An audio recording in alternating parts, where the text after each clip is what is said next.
দেশে নতুন ৬ প্রজাতির সাপের সন্ধান মিলেছে। এছাড়া এক প্রজাতির সাপ সিলেট অঞ্চলের পর পার্বত্য চট্টগ্রামেও পাওয়া গেছে।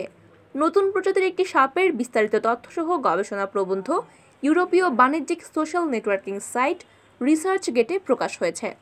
সিলেটের পর চট্টগ্রাম অঞ্চলে পাওয়া সাপটির গবেষণাপত্র প্রকাশ হয়েছে গতকাল সোমবার। সাপ রক্ষণ বিষয়ক স্বেচ্ছাসেবী সংগঠন deep ecology and snake rescue ফাউন্ডেশনের রিসার্চ অ্যান্ড পাবলিকেশন উইংসের ৪ গবেষক এসব সাপ পেয়েছেন।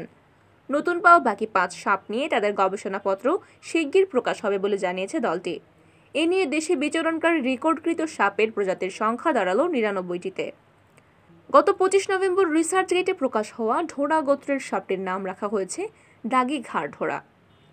অন্য ঢোড়া সাপের মতোই এর কোনো বিষ নেই।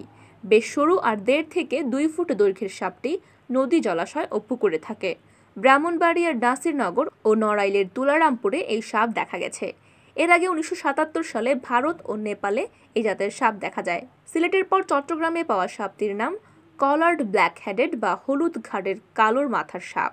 দিন ৪ আগে সাপটি শুধু সিলেট বিভাগীয় বনাঞ্চলে রেকর্ড ছিল। গবেষক দল পার্বত্য চট্টগ্রামে এই সাপের সন্ধান পেয়েছে। এই সাপের দৈর্ঘ্য ৬০ থেকে ৭০ সেন্টিমিটার। দুর্লভ এই সাপটির বিচরণ চিরসবুজ বনেই। এক সাপ ৫টি ডিম দিয়ে থাকে।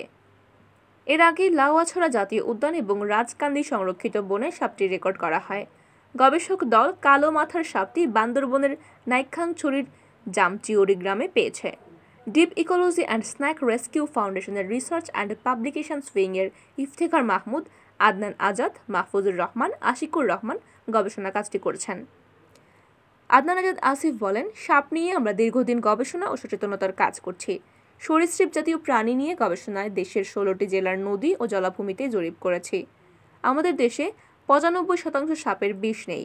ওরা নির্বিষ বা বিষমুক্ত সাপ।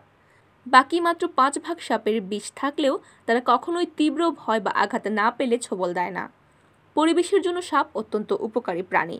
এই বিষয়ে আমাদের ব্যাপক সচেতনতা তৈরি করতে হবে।